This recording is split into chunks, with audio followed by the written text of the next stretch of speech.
Përshëndetje miq, uroj të jeni mirë dhe mirë se erdhët në kanalin tim. Për ju që më dëgjoni për herë të parë, unë jam Mandalina nga sofra ime dhe çdo ditë ndaj me ju receta të cilat i përgatis për familjen time. Sot do ndaj me ju ëmbëlsirën më të thjeshtë, nga ato ëmbëlsirat që janë recete gjysheve, të shpejta, me pak përbërës, të sakta dhe plot shije që nuk të shkënjejnë asnjëherë. Fillojmë pa humbur kohë.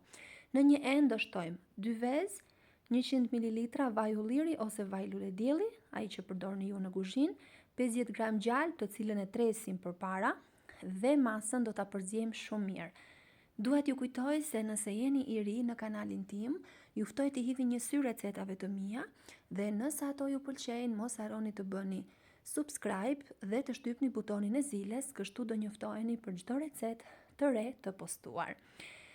Pasi e kemi përzier shumë mirë, do shtojmë 6 lugë gjelle miell misri, 4 lugë gjelle miell gruri, 1 pluhur fryrës dhe 1 vanilje. Masat këtë radhë i kam bërë me lugë gjelle, pasi në komente nga ju ka marrë shumë komente që e keni më të lehtë që t'i përgatis recetat si një simatse me lugë gjelle dhe jo me peshore, pasi jo të gjithë kanë peshore dhe është vërtet shumë e drejtë kjo.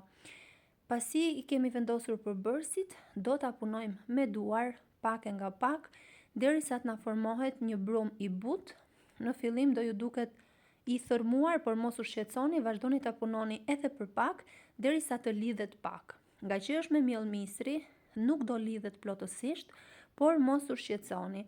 Vazhdoni ta punoni edhe për pak sekonda dhe më pas jepini formën në formën e topthave të vegjël, kështu si shihni në video. Pra mos u shqetësoni nëse kjo masa ju duket kështu që shkëputet lehtë. I japim formën me ndihmën e duarve mjaft lehtë dhe i vendosim në tavën e pjekjes, të cilën duhet patjetër ta kemi lyer me vaj ose me gjalp. Nuk dua të harroj pa ju thënë se është kënaqësi për mua gjithmonë të mësoj se nga cili vend i Shqipërisë apo i botës më ndiqni. Nëse keni dëshirë, mund të ma shkruani në koment. Ndërkohë që i vendosim këtu, furrën e kemi ndezur në 200 gradë në mënyrë që të ngrohet pak para dhe pasi kemi vendosur të gjitha, do t'i vendosim në furrë për pjekje. I largojmë në mënyrë që të jenë të njëjtën hapësirë, pasi do të fryhen pak, jo shumë, por pak, dhe i pjekim në 200 gradë për rreth 30 minuta.